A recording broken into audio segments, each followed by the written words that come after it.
What's up, fellow YouTube fam?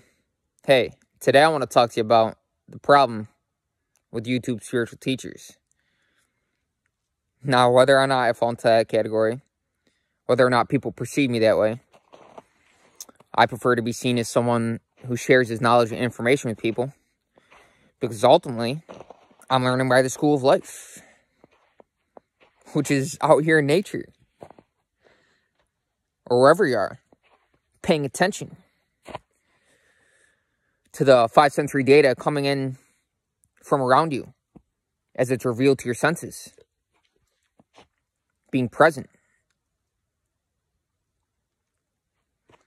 But the problem with YouTube spiritual teachers is, including myself, is we point cameras at ourselves when we're doing our best.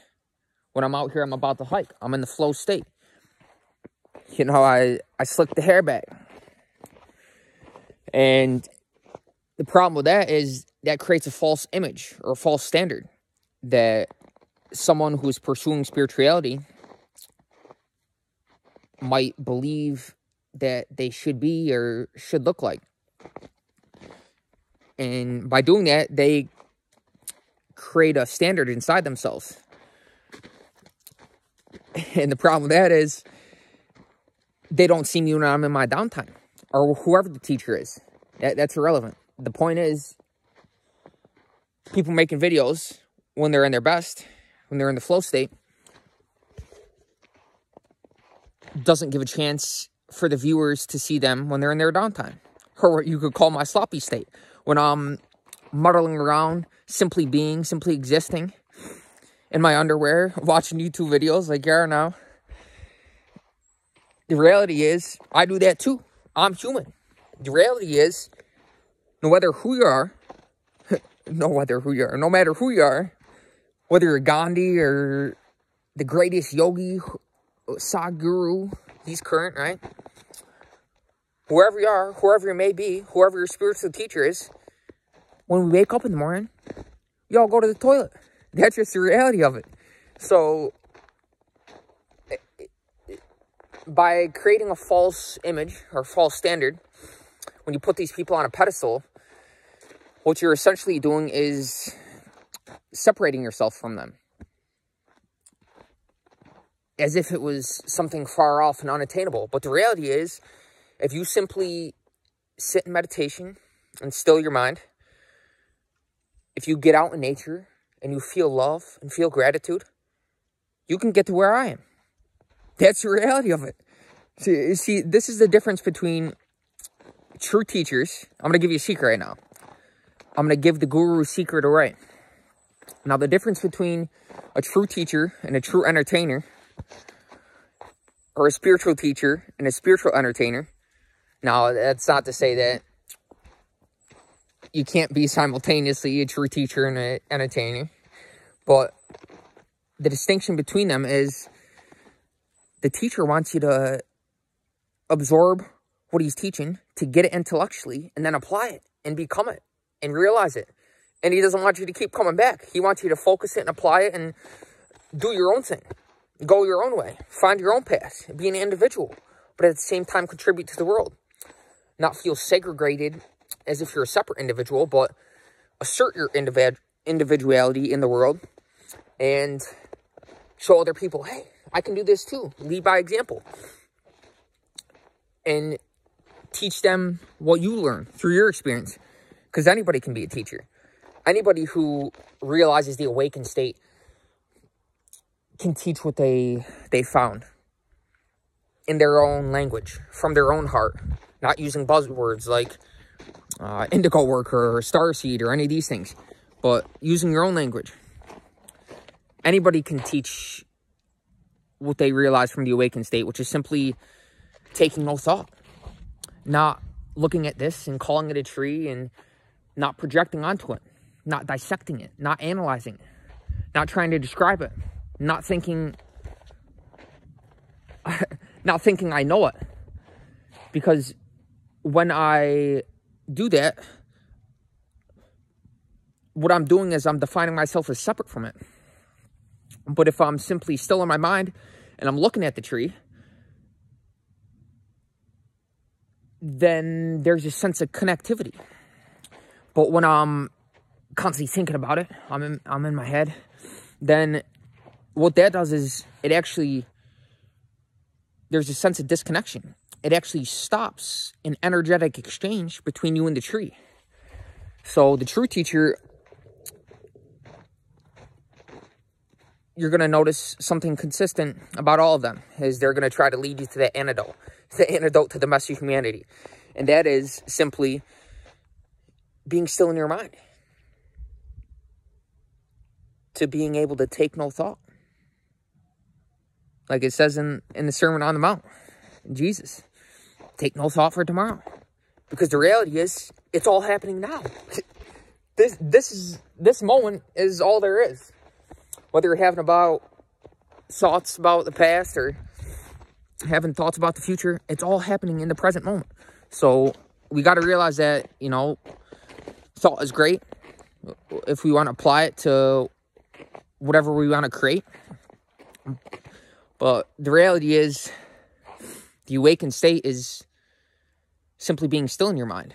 And the spiritual entertainer, as opposed to the spiritual teacher, they want you to keep coming back. They're going to say something like, hey, this is happening, or wait, there's more, or they're going to try to lure you in and try to get you hooked. But me, I want you to, see some of the stuff that I posted and be like, hey, realize the truth in it. And maybe it simulates something in your head and you go on and discover something else. And that leads you to something else and something else. And then, wow, I get it. And the reality is, once you discover that awakened state, you can apply it in your daily life. And there's actually nobody to apply anything, because you're very lighthearted, and your actions and awareness are one. Everything that you do, there is no separate you. You are what you do. Everything is continuously flowing, and you're perpetually in the now. But the problem with that is, people that don't feel that experientially, they try to be in the now. But that's, so long as there's somebody trying to be still in their mind, they're not going to be able to be still in their mind. Because the whole point is, the you that is trying to be still doesn't exist. That's what's called the ego, which is basically a cycle of habitual thought patterns that we need to focus our attention on in order to let them go, so that we can be in that still state and we can be relaxed and at ease, and no matter whatever we're doing, whether we are doing a difficult task or, it doesn't matter. Peeling a potato is equally important as doing your daily job, doing your work, whatever it is. Everything's equally important. We don't have to be selective in our attention and say, oh, this is better than that. And this. So long as we do that, then we're disconnecting ourselves from the world. And we're in our head instead of being in the now. Now we can consciously focus our attention on thoughts. We want to create something, whatever it is. But if we're just have an endless reel of thoughts going on in the head that, prevents us from being in that state, being in that still state, simply at ease and at peace, here and now, with nowhere to go, nothing to be, then that is eternity. That's where we want to be. And we can be there perpetually, even amidst activity.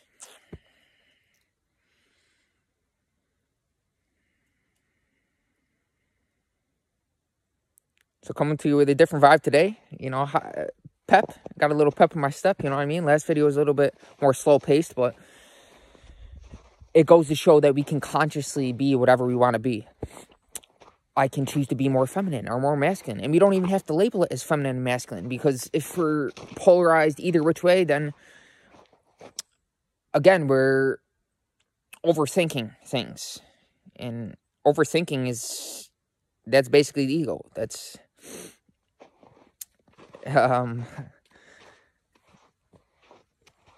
it's good to simply observe the thoughts, focus our attention upon them, and after a while, we'll see that they're just happening. It's like everything around us, not separate from it. But anyways, I know that I hope that was easy for you to follow.